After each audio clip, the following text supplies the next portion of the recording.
Hello. Sorry, due to some connectivity issue of the internet, my live connection was lost. আবার থেকে শুরু করছি। আমার নাম doctor Debashis Bhattacharya, consultant pathologist. আমি ফেডারেশন অফ ইউনাইটেড ডক্টরসের তরফ থেকে একটা লাইভ ডিসকাশন করছিলাম, analysis of laboratory parameters in কোভিড-19 পেশেন্টস।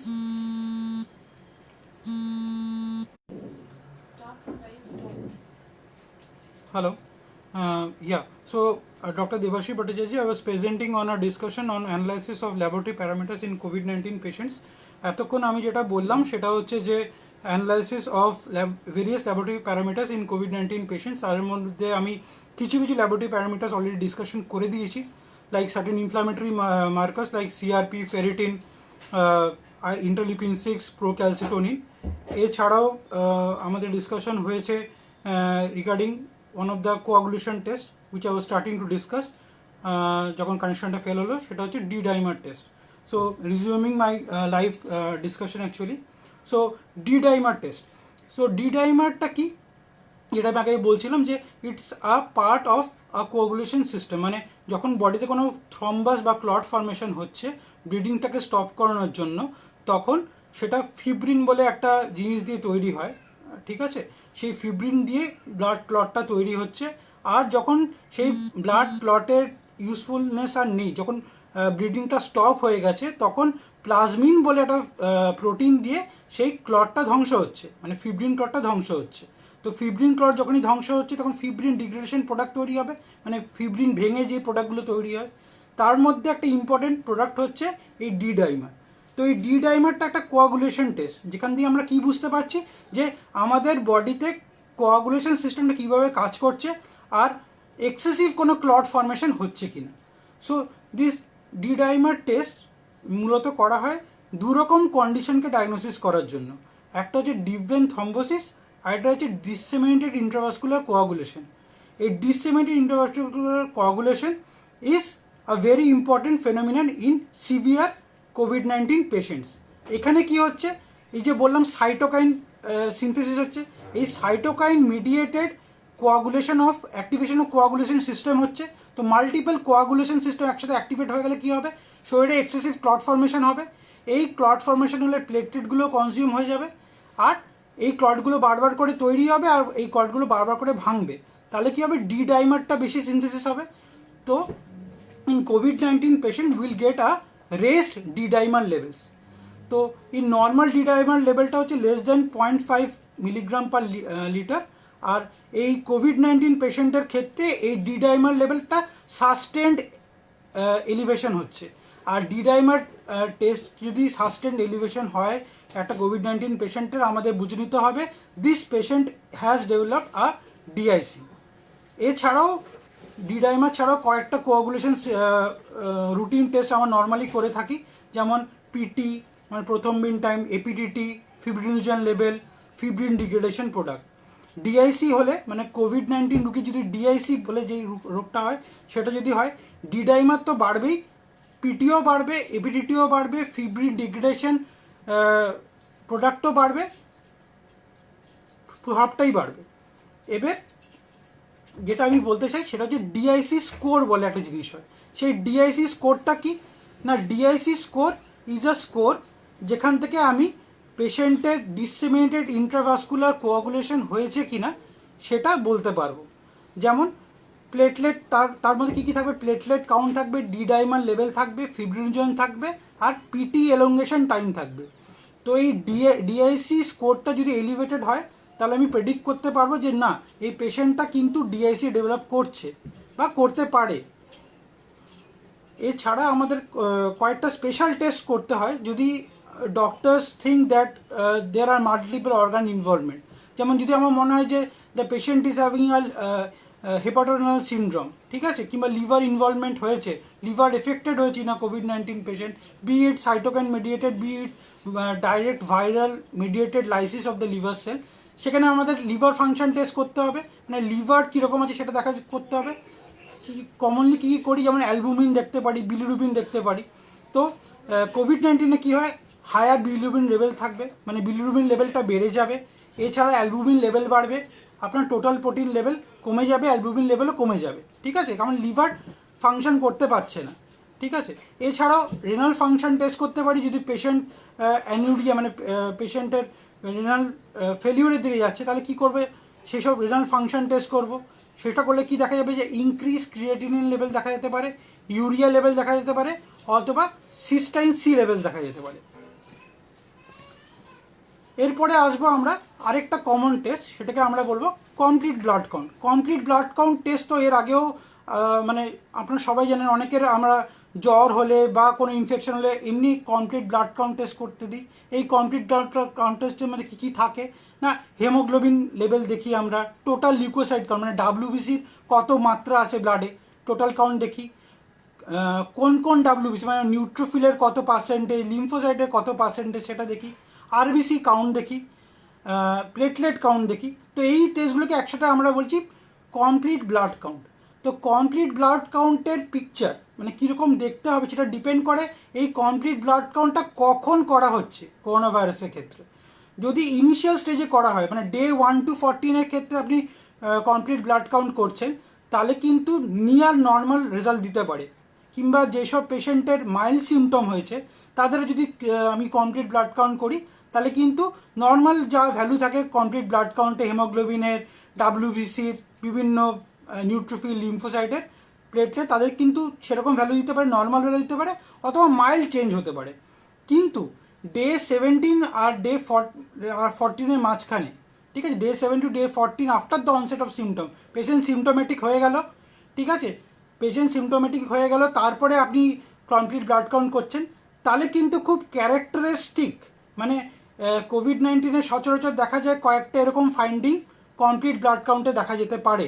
তার মধ্যে সব থেকে ইম্পর্টেন্ট ফাইন্ডিং হচ্ছে লিম্ফোসাইটোপেনিয়া, মানে লিম্ফোসাইট একরকম টাইপের ডাব্লিউবিসি সেটা কমে যায়, ঠিক আছে, লিম্ফোসাইট কমে যায়, স্পেশালি মডারেট আর যারা সিভিয়ার সিমটমস থাকে কোভিড-19 তাদের কিন্তু লিম্ফোসাইট কাউন্ট কমে যায়। আর কি হয় না, থ্রম্বোসাইটোপেনিয়া হতে পারে, মানে প্লেটলেট কাউন্টও কমে যেতে পারে। আর কি হতে পারে, নিউট্রোফিল কাউন্ট রেজ হতে পারে। তো এই তিনটা হচ্ছে কার্ডিনাল ফিচার, মানে খুব ইম্পর্টেন্ট ফিচার কোভিড-19। এবার এগুলো কীভাবে ডিটারমাইন করে না, কোনো পেশেন্টের আমি দেখতে পাচ্ছি লিম্ফোসাইট কাউন্ট আমি সিরিয়ালি মেজার করতে করতে আসছি যে না, লিম্ফোসাইট কাউন্ট ডে 1-এ যা ছিল ডে 3-তে আরও কমে গেছে, ডে 5-এ আরও কমে যাচ্ছে, তাহলে কিন্তু সেটা একটা ব্যাড প্রগনোসিস। নিউট্রোফিলিয়া হচ্ছে, কোনো কোভিড-19 পেশেন্ট নিউট্রোফিল কাউন্ট বেড়ে যাচ্ছে, ব্যাড প্রগনোসিস। এতে আমরা একটা রেশিও বার করেছি, সেটাকে আমরা বলি NLR রেশিও, মানে নিউট্রোফিল লিম্ফোসাইট রেশিও। এটা যদি বেশি হয় মানে নিউট্রোফিল মাত্রা বেড়ে গেলে তো NLR রেশিও বেড়ে যাবে, তাহলে কিন্তু সেটা একটা ওর্স প্রগনোসিসের দিকে যাচ্ছে, মানে জেনারেলি NLR গ্রেটার দেন 4 বললে সেটা বোঝায় যে পেশেন্টটা কিন্তু এবার আরও খারাপ হতে যাচ্ছে বা পেশেন্টের আইসিইউ দরকার লাগতে পারে।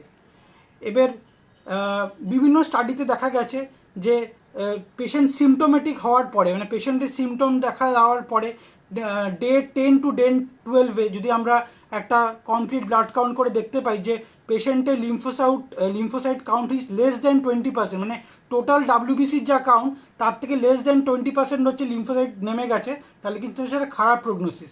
আর যদি সেটা লেস দেন 5% হয়ে যায় তাহলে কিন্তু খুবই খারাপ prognosis, ominous prognosis. Patient most of the patient with less than 5% lymphocyte count are non survivors. এছাড়াও আমরা আরেকটা জিনিস করি, সেটা হচ্ছে যে high platelet to lymphocyte ratio করি। হ্যাঁ, প্লেটলেট টু লিম্ফোসাইট রেশিও যদি বেড়ে যায় সেটাও কিন্তু খারাপ সাইন। তাহলে তিনটা কার্ডিনাল ফিচার আমরা বললাম, একটা হচ্ছে লিম্ফোসাইট কমে যাওয়া মানে লিম্ফোসাইটোপেনিয়া, থ্রম্বোসাইটোপেনিয়া মানে প্লেটলেট কাউন্ট কমে যাওয়া, আর নিউট্রোফিল কাউন্ট বেড়ে যাওয়া। এই তিনটা হচ্ছে মোস্ট ইম্পর্টেন্ট ফ্যাক্টর। এছাড়া এবার যদি আমরা দেখি যে আমরা একটু রিভাইজ যদি করে নিই যে আমরা কী কী ডিসকাস করলাম, তাহলে আগের থেকেই বলে রাখি যে 4 রকম টেস্ট ওয়ার্ড ক্যাটাগরি আমরা ডিসকাস করলাম। প্রথম ক্যাটাগরি যা দিয়ে আপনি ভাইরাসটা আপনার শরীরে আছে কি না ডায়াগনোসিস করতে পারছেন, কোভিড-19 পজিটিভ না নেগেটিভ বলতে পারছেন, সেগুলো হচ্ছে RT-PCR, ট্রুনেট এক্সেট্রা। কোভিড-19 আপনার হয়ে গেছে, আপনার মডারেট সিমটম হচ্ছে, আপনি হসপিটালে ভর্তি, তখন ডাক্তারবাবুরা যে সিমটম করতে পারেন। আচ্ছা, আগেই বলে রাখি আমি যতগুলো টেস্ট বললাম তার সবকটাই যে আপনাকে করানো হবে এমন কোনো কথা নেই, সেটা কিন্তু ডিফাইন করবে ডাক্তারবাবুরা আপনার সিমটম সাইন্স দেখে, হসপিটালের এস্টাবলিশড ম্যানেজমেন্ট গাইডলাইন্স দেখে যে কোন টেস্ট কোন রুগীর ক্ষেত্রে করানো হবে। তো তার মধ্যে একটা আছে ইনফ্লামেটরি মার্কার্স, যার মধ্যে আপনার আসছে CRP, D dimer, LDH, ferritin, interleukin 6। এছাড়া আসছে other test like complete blood count, RFT, LFT. তো এই সিআরপি যেটা আপনার সি রিঅ্যাক্টিভ প্রোটিন বা ফেরিটিন, এগুলো সবকটাই হচ্ছে অ্যাকিউট ফেজ রিঅ্যাক্টেন্ট। মানে ইনফ্লামেশন যদি আপনার বডিতে হয়, করোনা ভাইরাস আপনার বডিতে ঢুকে, সেটা কিন্তু একটা ইনফ্লামেটরি স্টেট। মানে আপনার বডি এবার আপনার করোনা ভাইরাসের এগেন্সে লড়বে, আপনার ইমিউন সিস্টেম অ্যাক্টিভেটেড হবে, সব কিছুই কিন্তু ইনফ্লামেটরি স্টেটের উপর ডিপেন্ড করছে। তো এই ইনফ্লামেটরি স্টেটের কোন পর্যায়ে রুগী আছে সেটাকে দেখার জন্য আমি সিআরপি করব, মানে সি রিঅ্যাক্টিভ প্রোটিন করব। এই সি রিঅ্যাক্টিভ প্রোটিন যদি মাত্রা যদি বেশি হয় বা ক্রমশ সি রিঅ্যাক্টিভ প্রোটিনের মাত্রা বেড়ে যাচ্ছে, তাহলে কিন্তু ধরে নিতে হবে পেশেন্ট এর ওর্স প্রগনোসিসের দিকে আছে, পেশেন্ট আরও খারাপ হচ্ছে। অথবা যদি এই ফেরিটিন যেটাকে বললাম, মানে ফেরিটিন যেমন আয়রন ডেফিসিয়েন্সি অ্যানিমিয়াতে আপনাদের করানো হয়, সেরকম ফেরিটিনও কিন্তু সিআরপির মতো অ্যাকিউট ফেজ রিঅ্যাক্টেন্ট। ফেরিটিনের মাত্রাও যদি আপনাদের ক্রমশ বাড়তে থাকে, হাইপার ফেরিটিনিমিয়া বলি, মানে greater than 400 microgram per litre যদি ফেরিটিন লেভেল হয়, সিভিয়ার পেশেন্টদের ক্ষেত্রে হয় এটা, তাহলে এটাও কিন্তু একটা বোঝাতে হবে যে the corona symptoms R increasing, মানে পেশেন্ট মাইল্ড থেকে মডারেট থেকে আরও সিভিয়ার সিমটমের দিকে যাচ্ছে। এরপরে ডিসকাশন করেছিলাম ল্যাকটেট ডিহাইড্রোজেনেস নিয়ে, এলডিএইচ নিয়ে, যেটা একটা এনজাইম, যেটা কিনা আমাদের শরীরের অনেক অর্গানে থাকে, যেমন কিডনিতে থাকতে পারে, লাংসে থাকতে পারে, লিভারে থাকতে পারে। তো মাল্টিপল অর্গান ইনভলভমেন্ট যদি কোভিডে হয়, মানে আপনার করোনা ভাইরাসে কোনো একটা রুগীর ক্ষেত্রে তার হার্টে ইনভলভমেন্ট হয়েছে, লিভার তার খারাপ হয়ে যাচ্ছে, কিডনি খারাপ হচ্ছে, তো এই সবকটা অর্গানের মধ্যেই কিন্তু এলডিএইচ থাকে। তাহলে এই এলডিএইচটা সেই সব অর্গান থেকে লিক হয়ে আপনার ব্লাডে চলে আসবে, তাহলে আপনার এলডিএইচ লেভেলটা বেড়ে যাবে। তার মানে এলডিএইচ লেভেল একটা করোনা ভাইরাসের পেশেন্টের বেড়ে যাচ্ছে, মানে ডিটারমিন করতে হবে তার মাল্টিপল অর্গান ইনরোলমেন্ট হচ্ছে। আরেকটা আছে প্রো ক্যালসিটোনিন, আগেই বলেছিলাম প্রো ক্যালসিটোনিন আপনার ক্যালসিয়াম বডিতে লেভেলটা মেনটেন করার চেষ্টা করে। এরা প্রো ক্যালসিটোনিন দ্বারা বডি ক্যালসিটোনিন তৈরি করে, যেটা আপনার ক্যালসিয়াম মেটাবলিজমে হেল্প করে। এই প্রো ক্যালসিটোনিন কিন্তু নর্মালি বডিতে থাকে, মানে আপনি ল্যাবরেটরি টেস্ট করলে পাবেন না। ব্যাকটেরিয়াল বা ভাইরাল আইদার ইনফেকশন হলে কিন্তু প্রোক্যালসিটোনিন লেভেল বেড়ে যাবে। করোনা ভাইরাসের ক্ষেত্রেও যদি সাস্টেন ইনক্রিজ অফ প্রোক্যালসিটোনিন হয়, তার মানে কিন্তু ডিটারমিন করছে পেশেন্ট খারাপ হচ্ছে। কিংবা এটাও বোঝা যেতে পারে যে কোভিড-19 কিন্তু সুপার অ্যাডেড কোনো ব্যাকটেরিয়াল ইনফেকশন হয়েছে। অনেক সময় হয় লাংসে জল জমে যাচ্ছে, এই জমে যাচ্ছে, তাই জন্য ব্যাকটেরিয়াল ইনফেকশন হচ্ছে, তাতেও কিন্তু বোঝা যাবে যে প্রোক্যালসিটোনিন লেভেল অনেক ইনক্রিজ করবে। মানে কোভিড-19 তো ইনক্রিজ করছে, কোভিড-19 উইথ সুপার অ্যাডেড ব্যাকটেরিয়াল ইনফেকশনও কিন্তু আপনার প্রোক্যালসিটোনিন ইনক্রিজ করছে। ইন্টারলিউকিন 6 খুব ইম্পর্টেন্ট একটা molecule, say type of protein, যেটা সাইটোকাইন এর টাইপ অফ প্রোটিনের মধ্যে পড়ে। অনেকেই শুনেছি সাইটোকাইন স্টর্ম হয়, তার মানে কি এই interleukin 6 is a type of cytokine. তো এই ইন্টারলিউকিন 6টা কখন সিক্রেটেড হয়? যখন আমাদের ইমিউন সিস্টেমটা ফাইট করে কোনো ভাইরাস বা ব্যাকটেরিয়াকে, তখন কিন্তু আমাদের সাইটোকাইন সিক্রেশন হয়। ইন্টারলিউকিন 6 বা সাইটোকাইন কিন্তু পুরোটাই খারাপ তা না, এই সাইটোকাইনে কিন্তু রোল আছে, they are important pillars of your immune system. Immune সিস্টেমকে ঠিকভাবে চালানোর জন্য কিন্তু সাইটোকাইন লাগে, আর এই ইন্টারলিউকিন 6ও কিন্তু একটা টাইপ অফ সাইটোকাইন। তো এই ইন্টারলিউকিন 6 কী করে না, আপনাদের শরীরে বি সেল বলে একটা ডাব্লিউবিসি থাকে, তাকে অ্যাক্টিভেট করে, সেই দিয়ে আপনাদের অ্যান্টিবডি প্রডিউস হয়। তার মানে করোনা ভাইরাসের ক্ষেত্রে কিন্তু যে অ্যান্টিবডি প্রডিউস হচ্ছে তার জন্য কিন্তু ইন্টারলিউকিন 6-এর রোল আছে। তাহলে এবার ইন্টারলিউকিন 6 কেন খারাপ, কার কখন খারাপ? যদি হাইপার সিক্রেশন অফ ইন্টারলিউকিন 6 হয়, কোনো কিছুই বেশি ভালো না আমরা সবাই জানি। তো যখন হাইপার সিক্রেশন অফ ইন্টারলিউকিন 6 হয়, তখন কিন্তু মাল্টিপল অর্গান ড্যামেজ হয়। তাই জন্য interleukin 6 is accepted again as a prognostic marker of কোভিড-19। মানে সাস্টেন্ড এলিভেশন অফ ইন্টারলিউকিন 6 হচ্ছে, ইন্টারলিউকিন 6-এর লেভেল বেড়ে যাচ্ছে, তাহলে কিন্তু it signifies your patient is deteriorating, patient ভালো হচ্ছে না। ঠিক আছে, আরেকটা কথা ইউজফুলনেস আছে, যে অনেক সময় কোভিড-19কে ডাক্তারি ভাষায় একটা সিস্টেমিক ইনফ্লামেটরি রেসপন্স সিনড্রোম বলে, মানে SIRS বলে। তো এই SIRS থেকে পেশেন্ট কি সেপটিক শকের দিকে যাচ্ছে, মানে শকের মানে হচ্ছে কার্ডিয়াক আউটপুট কমে যাবে, মাল্টিপল অর্গান ফেলিওর হবে, এটা ইন্টারলিউকিন 6-এর লেভেল দ্বারা বোঝা যায়। ইন্টারলিউকিন 6-এর লেভেল যদি বাড়তে থাকে তার মানে আপনার পেশেন্ট শকের দিকে যাচ্ছে। আরেকটা কথা বলে রাখা দরকার, অনেক সময় দেখা যায় যে কোভিড পেশেন্টের হয়তো এখন সেরকম সিমটম নেই কিংবা পেশেন্ট ক্লিনিক্যালি ভালো হচ্ছে, অথচ তার ইন্টারলিউকিন 6 লেভেল কিন্তু হয়তো একটা প্ল্যাটু ফেজে আছে, মানে বেড়ে আছে, কমছে না। কিন্তু আমি দেখতে পাচ্ছি যে ক্রনিক মানে সি রিয়াক্টিভ প্রোটিন যেটা, সেটা সিআরপি করে দেখবি সিআরপি লেভেলের ভ্যালু কমে যাচ্ছে। তাহলে সাস্টেন লেভেল অফ IL-6 মানে ইন্টারলিউকিন 6-এর লেভেলটা বেড়ে আছে, অথচ সি রিয়াক্টিভ প্রোটিনের লেভেল কমে যাচ্ছে, তাহলে কিন্তু ইন্টারলিউকিন 6-এর সেক্ষেত্রে কোনো ভ্যালু নেই, তার মানে কিন্তু আপনার পেশেন্ট ভালো হচ্ছে। তাই ইন্টারলিউকিন 6-এর শুধুমাত্র ইন্টারলিউকিন 6কে করেই কিন্তু একটা করোনা রোগীর প্রগনোসিস ডিটারমাইন করা যাবে না। এর মধ্যে ডাক্তারবাবুরা নিজেদের ক্লিনিক্যাল সিমটম দেখেন, অন্যান্য ল্যাবরেটরি পরীক্ষা যেমন CRP, ferritin, liver function test, RFT, এগুলো করার দরকার পড়ে। তাহলে আমরা ডিসকাস করলাম সিবিসি, ইনফ্লামেটরি মার্কার্স। এবার আমরা ডিসকাস করব একটা ব্রড গাইডলাইন্স যে কখন আমরা কোন টেস্টটা করব। এটা একটা ব্রড গাইডলাইন্স আমি অ্যাড করতে চাই যে প্রত্যেক ইনস্টিটিউশনের কিন্তু নিজস্ব একটা গাইডলাইন থাকে।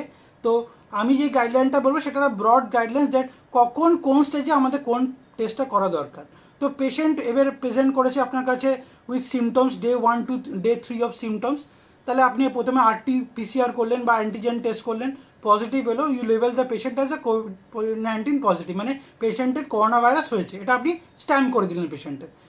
এই তখন তার সাথে কী বেস লাইন কতগুলো ইনভেস্টিগেশন আমরা করবো, যেমন সিবিসি করবো, কমপ্লিট ব্লাড কাউন্ট, তার একটা রেনাল ফাংশন টেস্ট করবো, লিভার ফাংশন টেস্ট করবো, একটা ব্লাড সুগার করে দেখতে পারি, একটা ইলেকট্রোলাইট লেভেল করে দেখতে পারি। কেন করব? যে পেশেন্টটার কোনো কোমরবিডিটি আছে কিনা, মানে COVID-19 তো পেশেন্টটা হয়েছে, কিন্তু পেশেন্টটা কি কোনো আনডায়াগনোজ ডায়াবেটিস ম্যালাইটিস আছে কিনা, পেশেন্টটা কি কোনো আগের থেকে তার কোনো লিভার এর প্রবলেম আছে কিনা, লিভার ডিসঅর্ডার আছে কিনা, সেটা আমি দেখে নেবো।